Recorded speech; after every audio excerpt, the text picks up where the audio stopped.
sequência aquilo que nós havíamos programado para esse mês de janeiro, que seriam 3 palestras sequenciais ao mesmo tempo do cristianismo, mas Tiago, eu e o Bonan, nós fracionamos esse tema de modo que a gente pudesse ter aqui 3 encontros com o Gênesis e o Apocalipse dessa história do cristianismo. Então, no domingo passado o Tiago falou sobre a igreja primitiva. Hoje eu estarei falando sobre a reforma protestante, da qual você diretamente faz parte. E no domingo que vem, o Ronan estará finalizando com o tema sobre a igreja moderna, a igreja atual. Eu vou tentar fazer de tudo para que você não ache o assunto cansativo.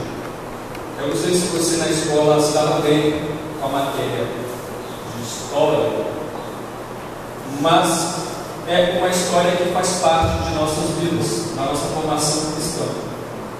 Por isso, eu julgo ser de importância muito grande que você descubra, que você entenda e que você tenha como conhecimento o que homens e mulheres fizeram para que a igreja sofresse uma reforma, sofresse uma mudança. E os temas que nós vamos abordar aqui eu acho que serão 10 slides. E nós vamos falar sobre as cruzadas, o papado, John Wycliffe, John Hus, Isabel a católica, Martim Lutero e João Calvino. Uma coisa que nós precisamos saber antes de começarmos a falar sobre igreja protestante é sabermos a nossa origem como protestante. Nós viemos da igreja chamada católica.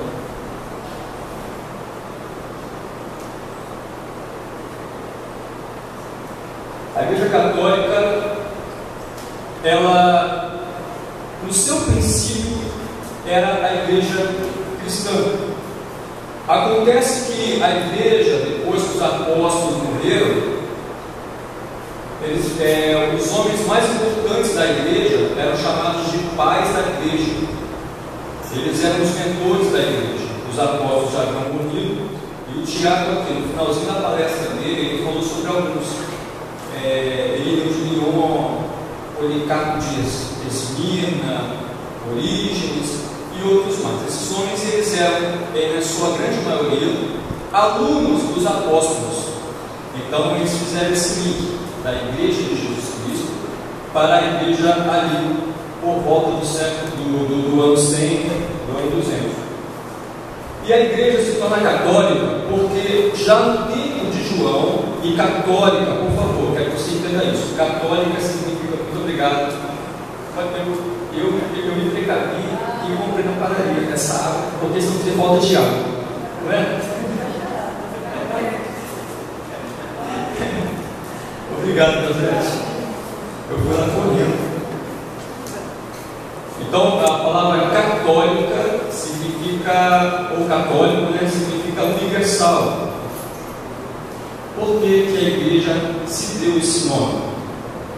Por motivos como por sofrer vários ataques. A igreja, já no tempo de João, sofria vários ataques doutrinários, como por exemplo, se você não percebeu, você vai entender nessa manhã que o apóstolo João, ele escreve as suas cartas falando muito que Jesus veio em carne. João fala que o verbo se fez carne. João fala que Jesus chorou.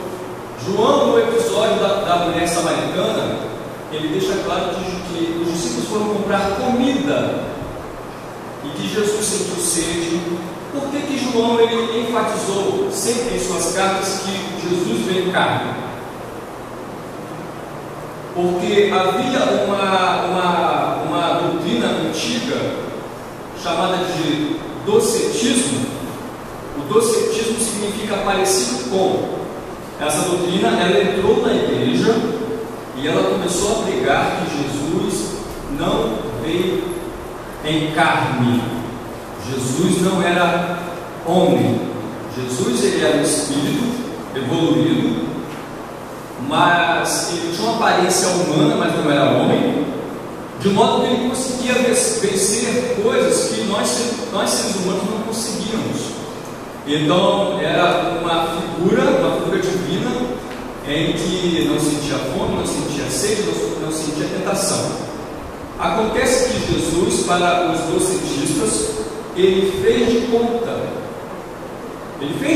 que sofria para que nós, no nosso sofrimento, pudéssemos ter força.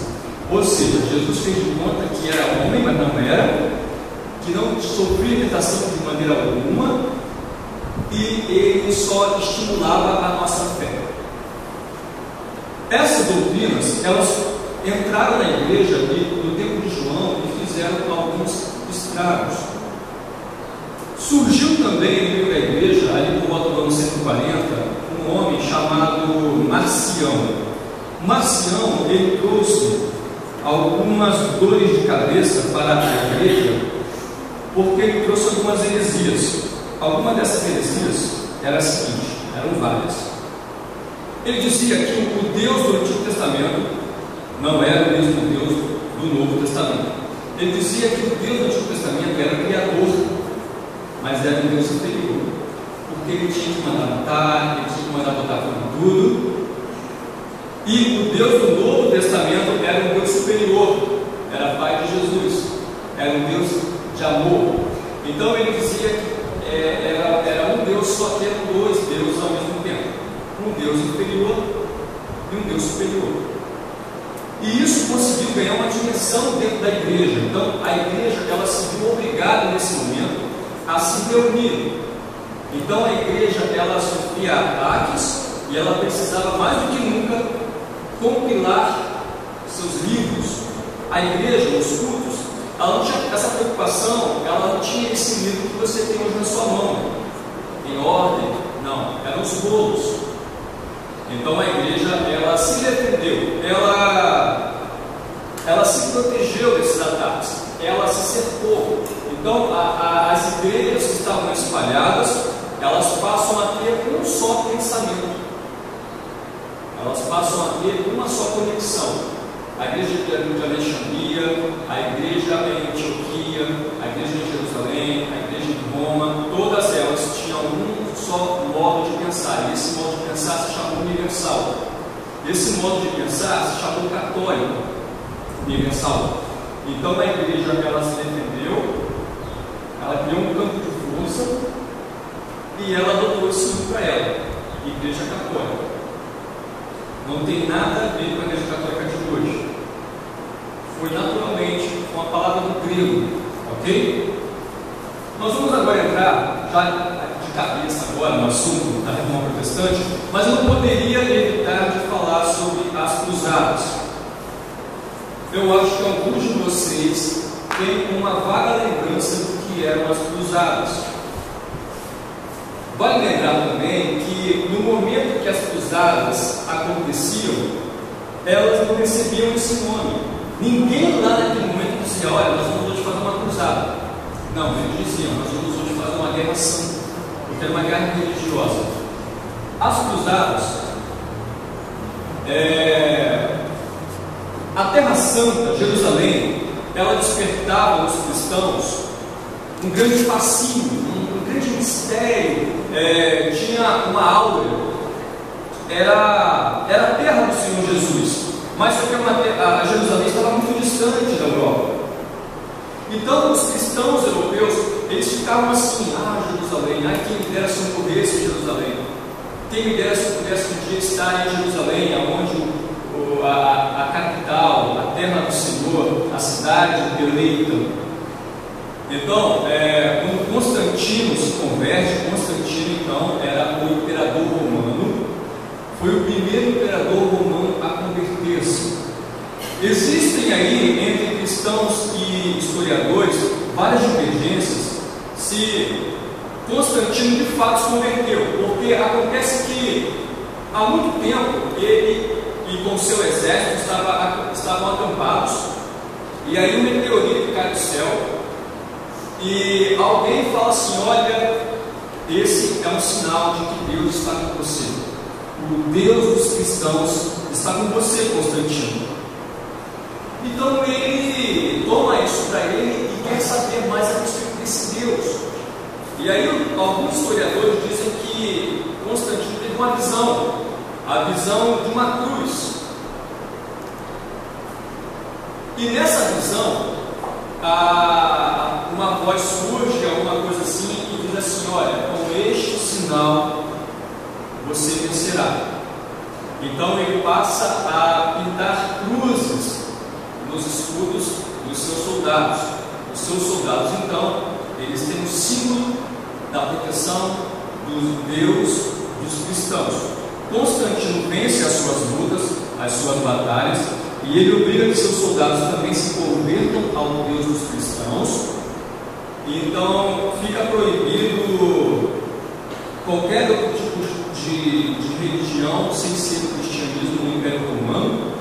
E a mãe de Constantino, só que o que acontece? Constantino, há problemas no caráter de Constantino, porque Constantino ele se coloca acima dos bispos. Constantino ele não abandonou a luxúria nem a pompa, e Constantino também ele tinha um teor de conhecimento teológico muito reduzido, e ele não se batizou. Ele só veio a ser batizado no seu leito de morte. E aí eu achei que ficou conhecido como uma extrema unção, quando o cara vive abandonado de Deus, e então ele agora no leito de morte ele recebe essa unção papal, né? E todos os pecados são apagados. A mãe de Constantino, ela tinha uma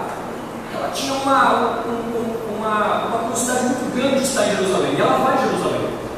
Quando ela vai a Jerusalém, ela descobre um pedaço da cruz de Jesus, chamada de Vera Cruz, né?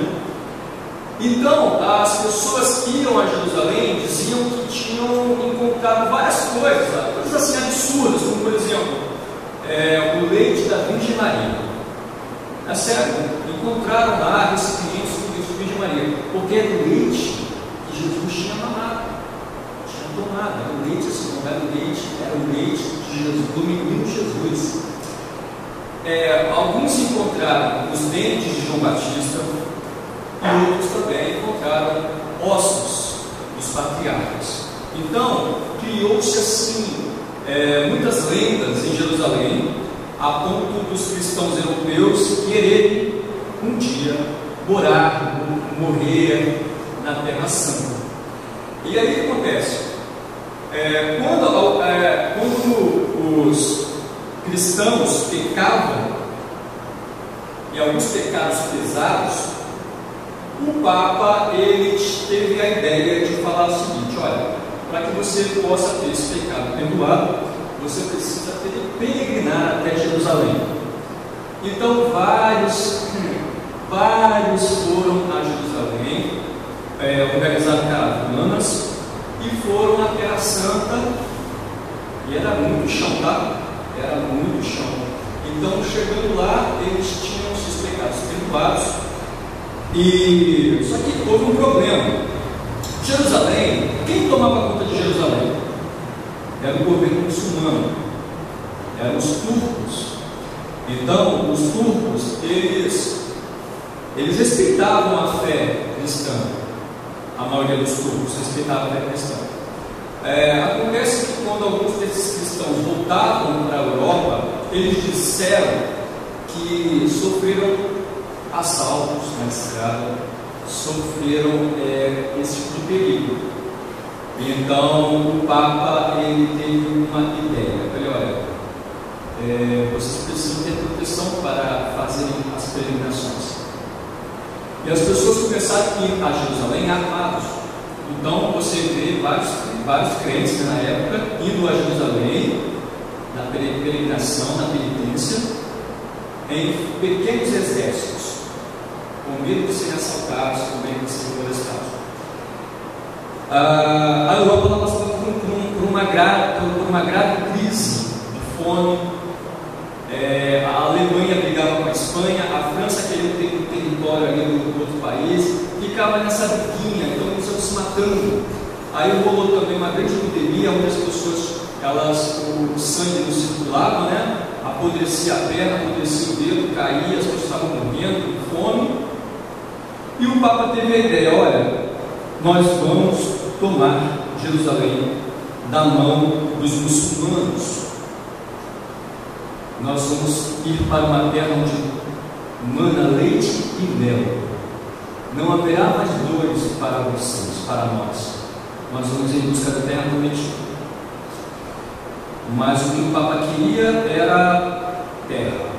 E o Papa, ele reclamava para si, nessas cruzadas, ele reclamava que os conquistadores registrassem os terrenos em nome de Pedro, que é o pai, o primeiro Papa da Igreja, né? Que assim é ensinado na Igreja Católica.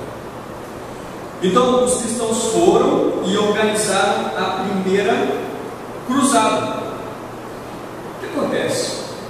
O Papa Urbano II, ele um dia reuniu a galera, ele reuniu todo mundo em torno de si, lá em Clermont, na França, e ele fez essa pregação aqui: olha, eu digo aos presentes e ordeno que seja dito aos ausentes. Cristo está mandando todos os que forem e lá perderem a vida no caminho, por terra ou no mar, ou na luta contra os pagãos, terão perdão imediato de seus pecados. Isso eu concedo a todos os que marcharem em virtude do grande dom que Deus tem me dado. O Papa Urbano II, o Papa francês, ele conseguiu injetar na cabeça da igreja essa proposta: vamos tomar Jerusalém. Jerusalém está nas mãos dos infiéis. O islamismo está em Jerusalém. Precisamos exterminar esse povo, custe o que custar. Ouçam-me vocês que têm uma vida pregressa, bêbados, adúlteros, endividados. Jerusalém espera por vocês. Vocês terão todos os seus pecados perdoados. Vocês conseguirão a salvação eterna. Então imagine, para alguns era a oportunidade única de salvação. Eles se agarraram a essa cruzada com tudo que eles tinham. Eles juntaram as suas famílias, colocaram em cima de alguns carros de boi e eles marcharam para Jerusalém. Outros já imaginavam os saques. Nós vamos chegar nas cidades que encontrarmos pelo caminho, vamos saquear os tesouros, as pratas e vamos ficar ricos. Então isso tomou, de uma certa forma, a cabeça da igreja. A cabeça da igreja. A igreja que perseguia, agora está perseguindo. A igreja que era simples, agora ela está vivendo a avareza. Então eles caminham para Jerusalém a pé.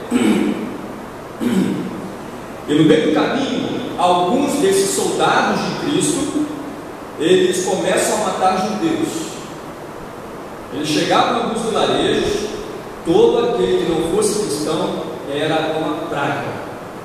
Saquearam judeus, famílias judias, mataram. E assim foi um grande extermínio de judeus. Cristãos matando judeus.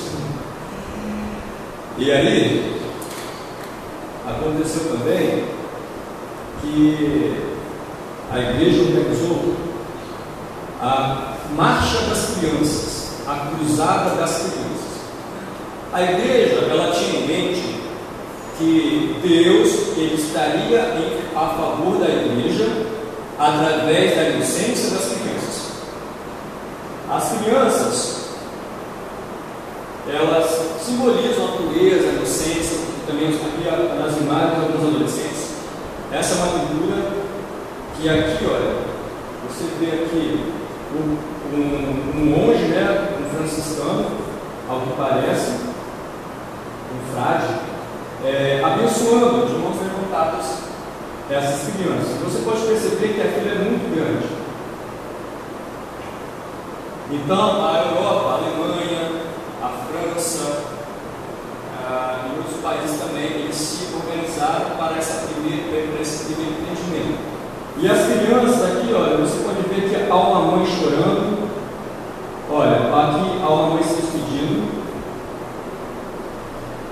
E você pode ver que Jesus Cristo está aqui. A imagem de Jesus como se ele estivesse aprovando, né?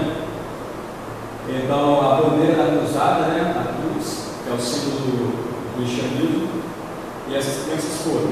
Acontece que foi uma história muito dolorida, uma história muito triste para a época e também para hoje, se você analisar bem, porque essas crianças elas não chegaram em Jerusalém. Essas crianças elas foram capturadas, elas foram feitas escravas, algumas morreram também, algumas. Foi trágico o negócio. Elas foram vendidas.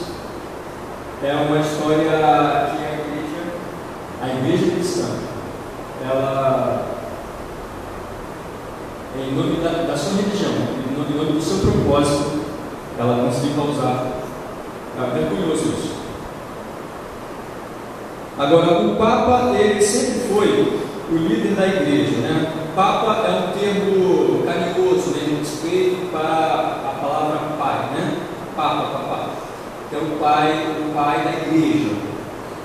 O Papa, a maioria, eles eram pessoas muito soberbas, porque eles se colocavam acima de todos os homens e se colocavam humildemente abaixo de Deus. Então eles eram aquela figura do sacerdote, né? Entre os homens nós somos os maiores, e dentro do patamar espiritual nós estamos apenas abaixo de Deus. Então o que o Papa falava se anotava.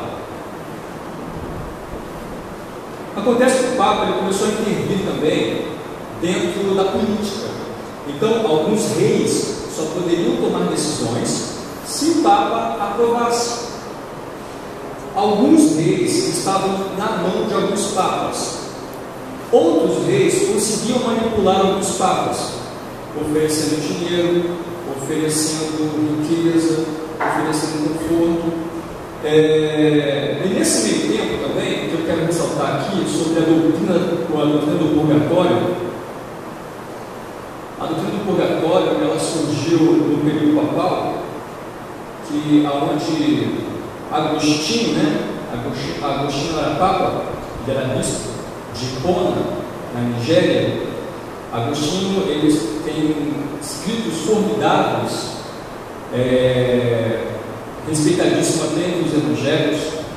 Agostinho, ele dizia que havia um local assim, que era a última tentativa de salvação do camarada.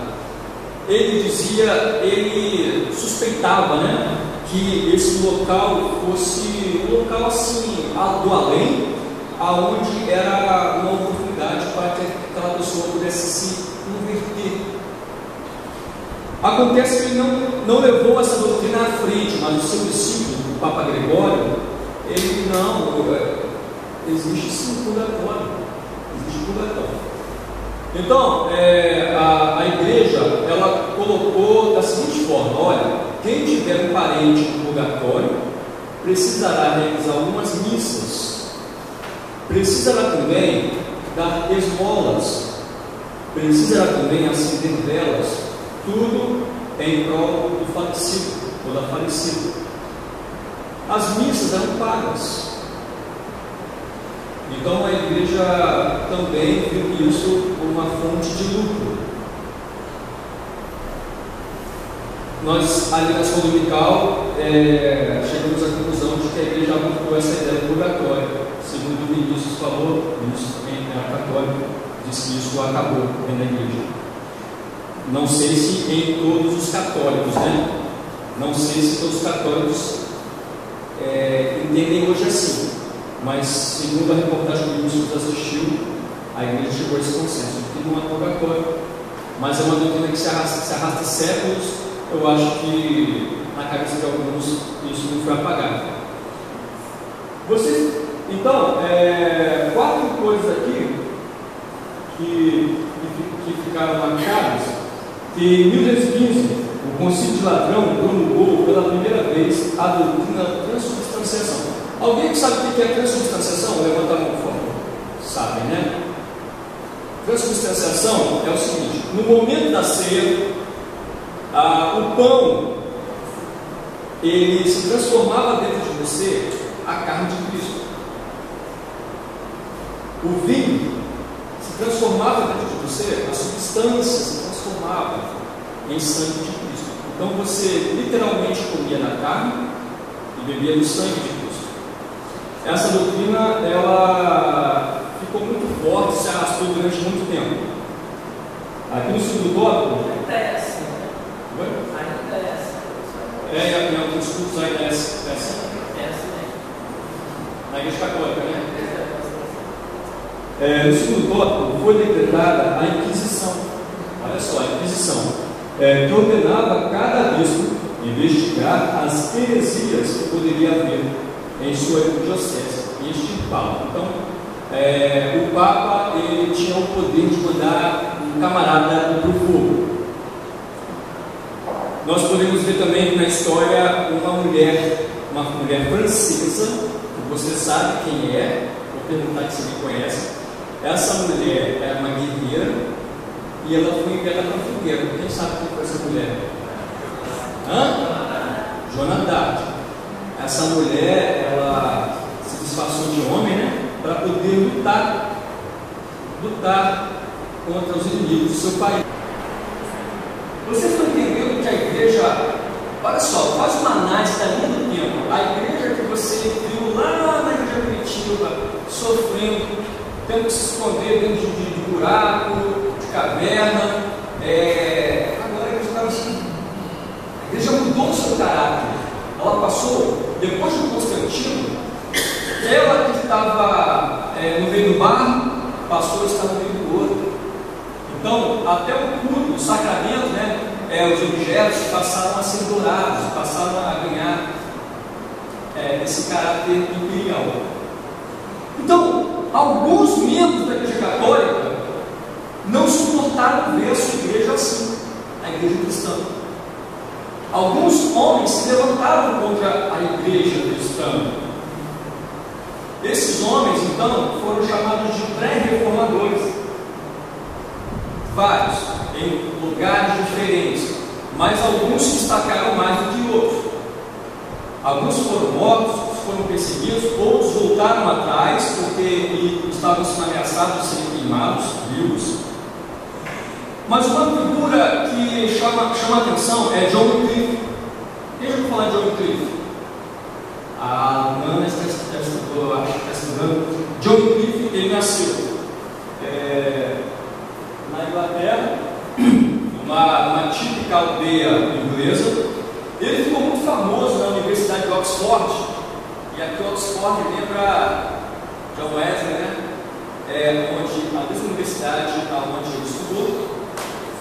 E John Wycliffe, ele fez muito sucesso por lá, porque ele era um cara muito inteligente, ele era um cara que falava muito bem, e também ele era um cara que ia até as últimas consequências para poder provar que o que ele falava estava certo. Então ele era um cara com boca dura. O cara não tinha esse medo, não. Ele não tinha limites. Eu acho que é assim, e vou lutar para que a minha ideia seja assim. Ele não era um cara muito popular, ele era um cara assim de poucas brincadeiras, não era um cara muito simpático. E ele colocou-se à disposição da coroa inglesa, como sacerdote, como conselheiro, e os reis ingleses, a coroa inglesa, ela se via sufocada por esse poder da igreja. A igreja queria tomar conta de tudo. A igreja queria a terra inglesa, a igreja queria controlar o rei inglês. Aí o rei inglês falou assim: não, John Wycliffe, você vai para Roma e você vai protestar, você vai falar tudo aquilo que eu escolho. O John Cliff foi para Roma, discutir com o Papa, só que o cara não sabia conversar, o cara ele era ignorante, ele dava coisa mesmo. Ele foi em Roma, não teve a missão, foi frustrado porque o Papa não voltou atrás, o Papa que queria comandar sim a Inglaterra. E aí aqueles que o enviaram, a coroa inglesa, chegou ao consenso de que não poderia mais enviar John Cliff para a Inglaterra, porque o cara aí não sabe argumentar, não é flexível, não ia dar para conseguir as coisas assim, na paulada, o cara era linha dura.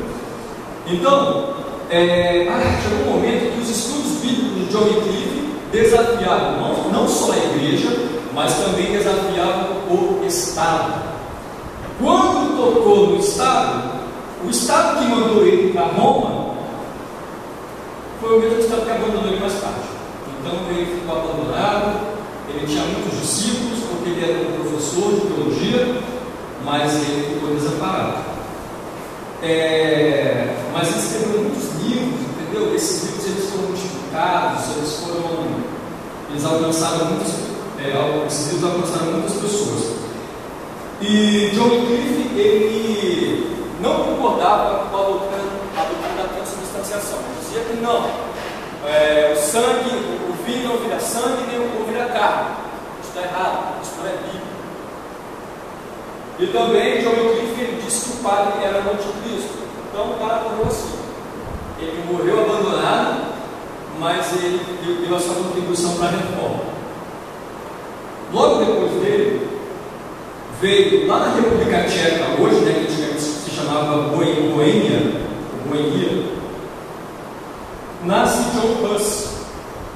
Hus significa ganso, tá? Ele nasceu de uma família de camponeses e estudou na Universidade de Praga. Temperamento de John Hus não tinha nada a ver com John Cliff. Esse era um cara de gente boa, era um cara simpático, era um cara popular, era um cara assim que não se segurava piada, mas ele era um cara assim que já contava com a graça da maioria. Ele era um ótimo estudante. Mas acontece que a Boêmia, ou hoje a República Tcheca, a metade do terreno daquele reinado, né, pertencia à Igreja Católica. Então, a mesma coisa acontece depois. Os reis da Boêmia, né, que eram vários reinados, né, não era país, tá? Era uma terra assim, com vários castelos. Os reis enviam, usam John Hus como uma ferramenta poderosa contra a Igreja Católica. Então, John Hus, nesse meio tempo, deixa eu ver uma coisa. Você vai encontrar várias autoridades que estavam realmente interessadas em lutar contra o abuso da igreja. Agora, uma outra parte de imperadores, de reis, autoridades, queriam defender o que era seu: terreno, posse, dinheiro. Não queriam pagar taxas para Roma. Não queriam se ver obrigados a construir basílicas. Então, John Hus, ele foi uma ferramenta da República Tcheca. Acontece que John Hus, ele pregando, né, o Papa da época, que vendia indulgências. Indulgências é aquela coisa, não, olha, quem der dinheiro vai ter o pecado perdoado. Quem der dinheiro, quem comprar isso aqui, e isso aqui veio de Jerusalém, veio de Israel, quem comprar isso aqui vai ter o seu lugar no seu garantido. John Hus, há 20 anos atrás, havia comprado uma peça dessa, mas agora estava arrependido. Tinha entendido diferente à luz das Escrituras. Ele entendeu que indulgência não era nada a ver com Deus. Aí o Papa lá, ele volta atrás e fala assim para o imperador: olha, tudo bem, eu aceito. Eu vou ceder, mas eu quero que John Hus não tenha a liberdade de pregar fora das paróquias e nem fora do templo. Por quê? Porque para pensar, não, a igreja está abusando. Então chega o dia da Inquisição de John Hus. Na Inquisição, John Hus ele coloca na cabeça dele um chapéu, aquele chapéu de papa, né? Onde tem uns diabinhos desenhados,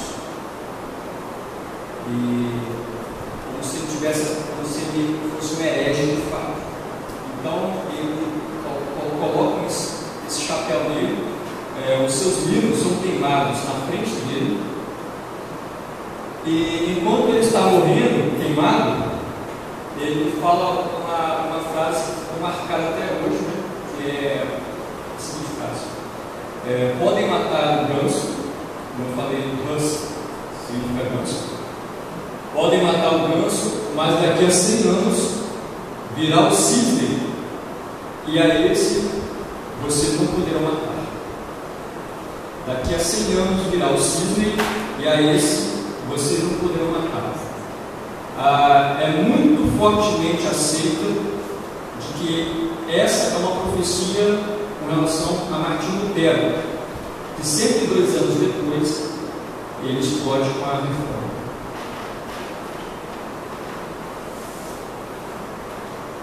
Aí está uma imagem aí, como eu falei, John Hus queimado, o chapéu de diabinhos. Então, esses são os pré-reformadores.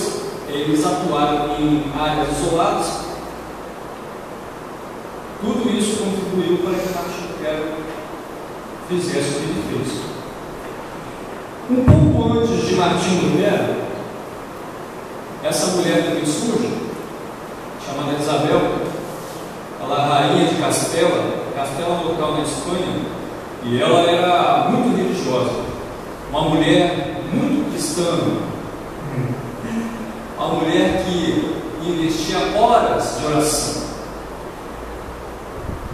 Ela era conhecida e era apelidada como a Católica. Isabel a Católica, ela iniciou também dentro da igreja espanhola uma reforma da seguinte forma: era uma bagunça só. Esse negócio de mosteiro, de monge, era homem com homem, era mulher com mulher. Tinha monge que pulava cerca, engravidava a mulher tal. Quando pensa que não, os sacerdotes, monge, bispo, cheio de filho, espalhado pela nobreza. É aquele monte de criança já crescida.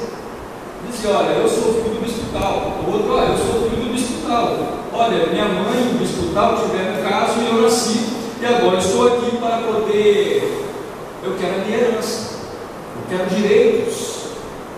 Então a Isabel, ela agiu severamente, colocou na cabeça das freiras e dos freios que eles deviam se inclinar para a santidade, para a clausura, deviam parar com essa baixaria. Olha a situação do clero. Se você perguntasse as coisas mais simples, eles não sabiam responder. Aquilo que a igreja tinha colocado de todo sacerdote saber de cabeça, capítulos inteiros, livros, eles já não sabiam mais. Então o negócio estava largado, o negócio estava relaxado. Ela, pessoalmente, ia nos conventos e convencia as mulheres a permanecerem firmes no seu propósito de serem freiras, de serem devotas e voltadas para o monastério, né? como monjas. Uma coisa que aconteceu triste também, que ela se fez, que foi a intolerância religiosa. Judeus e muçulmanos, mais uma vez, sofreram. Ela queria obrigar essas pessoas a se converterem ao cristianismo, a serem batizadas. Muitas foram batizadas de maneira forçada. Para quê? Porque se eles não se batizassem, não confessassem a fé cristã, iriam ser expulsos de suas propriedades, e suas propriedades ficariam em nome da igreja, imposto da igreja. Alguns judeus não concordam com isso e resolvem sair com a sua família do país. Só que o seguinte, muitas dessas famílias morreram no meio do caminho, porque as próprias pessoas que levavam eles, os taxistas da época, os carroceiros, saqueavam as famílias, matavam as famílias. Então, a nobreza espanhola sofreu porque os judeus eram os banqueiros e já não contribuíam financeiramente para o reinado. Então, houve uma decadência econômica na Espanha. Alguma pergunta sobre isso aí? Uma pergunta sobre isso aí? Nós vamos agora chegar, então, nós estamos terminando na Alemanha de Lutero. Lutero é um personagem que divide opiniões. Quem aqui conhece a história de Lutero de cabo a rabo sabe disso. Sabe que é uma história com elementos de heroísmo e também com elementos de terrorismo.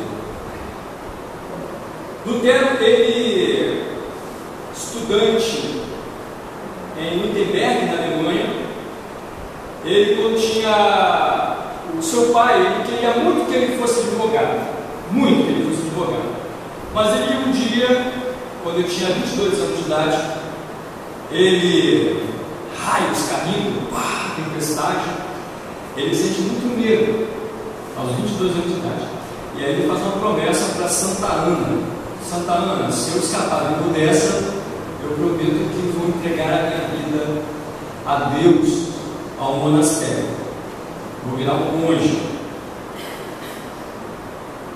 Ele tem o livramento de Santa Ana, né? Ele não morre.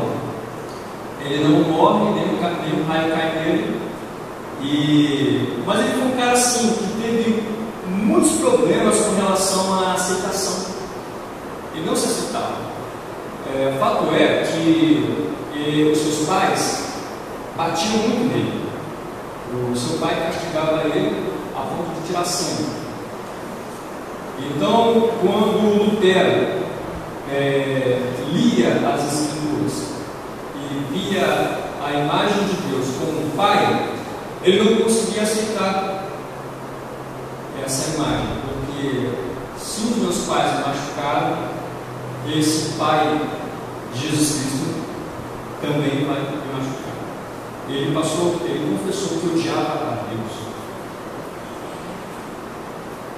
Eles se castigavam, flagelavam o próprio corpo, porque os monges faziam isso também. Alguns monges, eles viviam nos desertos. Cara, a história sobre os monges é muito grande. Existia um famoso eremita, Simão. Simão, ele morava numa coluna de montanha. Imagina, você no Papaléguas, não tem aquele cenário coiótico, aquele cenário desértico, aí tem aquelas colunas de montanha, de pedra, de rocha. Ele morava lá em cima, porque ele não queria se contaminar, ele não queria correr o risco de perder a sua santificação, e ele queria ter um momento com Deus assim. Ele se viu chamado para viver uma vida a sós com Deus. Então esses monges e monjas, eles viviam no deserto, plantavam, recebiam visitas, porque eram pessoas muito sábias, eram pessoas que eram muito procuradas para receber. O pessoal ia lá, né? A gente quer um conselho: olha, nós precisamos aqui um saco de arroz para o senhor. Eram pessoas assim, eram figuras místicas, né? Eram figuras assim, do outro mundo. E Jerônimo, que é um cara assim, que eu pessoalmente tenho. Eu gosto muito da história de Jerônimo. Jerônimo, ele acordou uma vez de madrugada, sonhando com uma mulher. E aí ele se jogou numa plantação de urtiga, para o corpo dele ficar coçando, para que aquele negócio saia da cabeça dele. Então, assim, eram pessoas assim, que faziam de tudo para poder viver uma vida santa com Deus, até mesmo se distanciar da sociedade se distanciar da igreja, se distanciar da política, estavam lá. E Lutero, ele aprendeu isso com os monges. Olha, quando eu sofrer tentação, eu preciso machucar, preciso me distrair, né? Ele recorria frequentemente aos confessionários. Era um cara sempre preocupado, não tinha paz dentro dele. Pecava, padre, eu pequei. Pecava, padre, eu pequei de novo. Era um cara que tinha muito medo de ir para o inferno, muito medo de morrer sem a salvação. Até que ele ministrava também na faculdade, ele era doutor em teologia. E ele ministrando em 1515 uma série de palestras sobre a carta aos Romanos, ele leu lá que o justo viverá pela fé. Pode parecer que não, mas isso fez uma reviravolta dentro de Lutero. Ele entendeu diferente. Ele caiu a ficha. Gente, eu entendi errado durante todo esse tempo. Eu vivia segundo uma doutrina, eu vivia segundo uma mentira. Eu preciso descansar em Deus, porque eu vivo pela fé. E ele aprendeu a confiar em Deus, e começou a ter paz dentro dele, e começou a enxergar que a igreja precisava de uma transformação. E aí essa descoberta trouxe também um grande protesto. Ele organiza então 95 tópicos, 95 teses que serviam de debate, que serviam de discussão. E ele prega no portão da Universidade de Wittenberg, na Alemanha. No portão da universidade, que é a mesma coisa que no portão da igreja. Funcionava dentro da igreja. Ele consegue convencer alguns colegas de que isso precisava ser revisto, isso precisava ser analisado. E no dia do debate, o clero não aparece. Ele tem certeza a partir de então de que havia coisas erradas na igreja. Olha, ninguém apareceu. E ele fez isso no dia 31 de outubro, no dia que se comemorava ali em Wittenberg, no dia de Todos os Santos. Então era um feriado. No dia do feriado, as pessoas transitavam livremente e as pessoas liam. Nesse meio tempo, surgiu a imprensa. Até então não tinha imprensa. Então a imprensa nasceu ali na Alemanha, né? E os alemães, eles gostaram da ideia e começaram a imprimir em grande número as teses de Martinho Lutero, na língua latina e também na língua alemã. E Lutero, principalmente, ele debatia a questão das vendas de indulgências. Isso não era graça, segundo ele. Isso era escravidão. Isso era antibíblico. A história dele é muito grande mesmo. Ele foi convidado, vou fazer um rápido resumo aqui. Ele foi convidado para poder se retratar, mas ele não vai. Ele disse que está doente, passando mal, mas ele não vai. Depois ele é sequestrado também. É um sequestro arranjado, porque o império, os reis da Alemanha apoiam Lutero, porque os reis alemães não queriam se julgar mais a igreja. A igreja era muito poderosa, era influenciadora e manipuladora. Então, Lutero, a caminho, vindo de uma desses interrogatórios, é sequestrado, é colocado num castelo em Wartburg. Nesse castelo ele é escondido. Ele passa a ensinar dentro do castelo, deixa a barba crescer, coloca-se um novo nome, eu acho que é Jorge, ele muda a identidade e começa a escrever a Bíblia no alemão.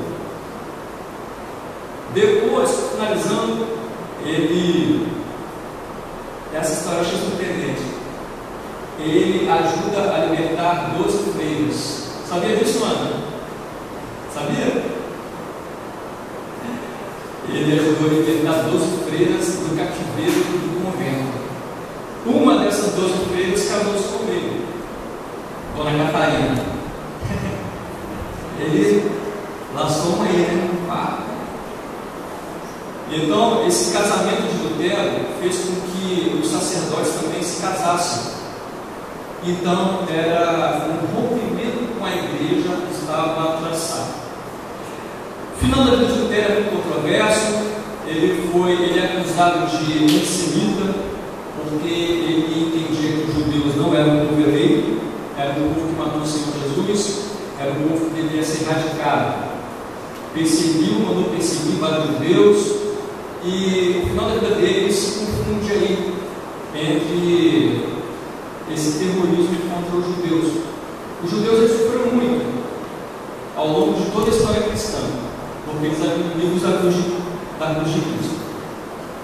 Finalizando aqui, nós vamos para o nosso último personagem.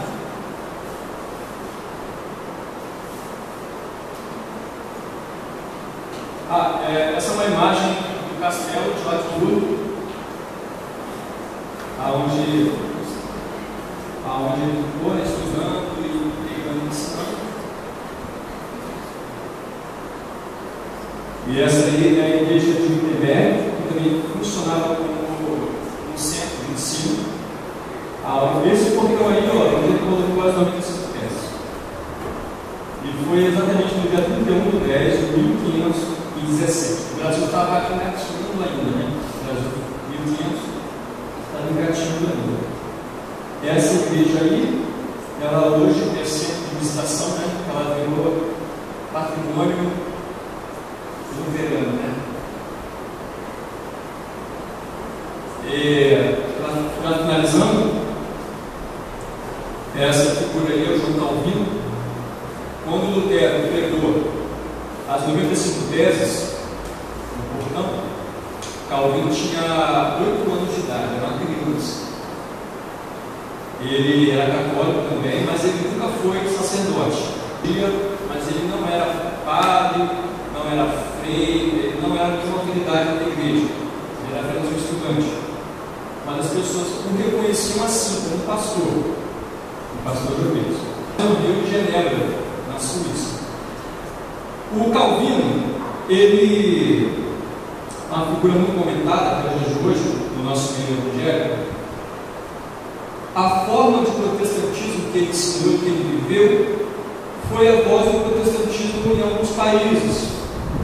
Então, ele foi muito estudioso, muito respeitado, ele é respeitado, e ele organizou algumas linhas teológicas que algumas pessoas aceitam, outras não. Ele estudou do catolicismo e ele fugiu para Genebra porque os cristãos protestantes eram perseguidos também pela Igreja Católica. Mas eu quero frisar uma coisa aqui, uma coisa que eu fiquei triste ao saber, é que quando o protestantismo nasce na Alemanha, a Alemanha toda se torna protestante. Sabe como? Porque os católicos eram obrigados a assistir os cultos protestantes. Os católicos que não se inclinassem a essa exigência, eles eram mortos e muitos morreram. Então, protestantes mataram católicos e depois católicos mataram protestantes. Uma linha um grupo de protestantes que pregavam depois da reforma, né, chamado de puritanos. Esse grupo, eles prezavam a pureza no seu relacionamento com Deus. Assim eles foram chamados de puritanos. Os puritanos eles foram conhecidos como na França como os hugonotes, e na Escócia eles foram conhecidos como os presbiterianos. Então o presbiteriano tem o seu berço na Escócia a partir desses puritanos. Eles prezavam a doutrina, eles eram fechadinhos, era uma santidade 24 horas por dia. Tudo que é bom é bom. Tinha também os moráveis, que o Wesley conheceu. Os metodistas também surgiram. Eram grupos, eram pessoas que prezavam uma intimidade com Deus, que entendiam que a autoridade cristã não é o Papa, a autoridade cristã é a Bíblia, é Deus falando. O Calvino, ele estipulou, ele fez uma linha teológica e as pessoas chamavam essa linha de calvinismo, calvinista. Ele mesmo não gostava desse termo, desse apelido. Ele não gostava.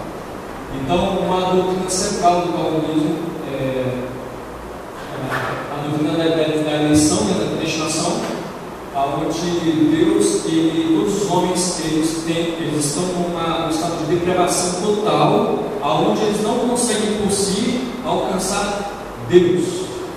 Todos nascem depravados, todos nascem estragados e merecem assim o inferno. Então Deus, Ele, por sua misericórdia e por sua soberania, por seu poder, Ele escolhe alguns. Já que todos vão para o inferno mesmo, eu vou escolher alguns. Então essa doutrina da eleição, ela não nasceu com Calvino. John Huss já pregava, John Cliff já ensinava, e Agostinho muito antes, Agostinho já tinha entendido que Paulo em suas cartas assim ensinava. Então, para os calvinistas, Paulo ensinou, Agostinho desenvolveu, mas Calvino ele organizou, ele sistematizou.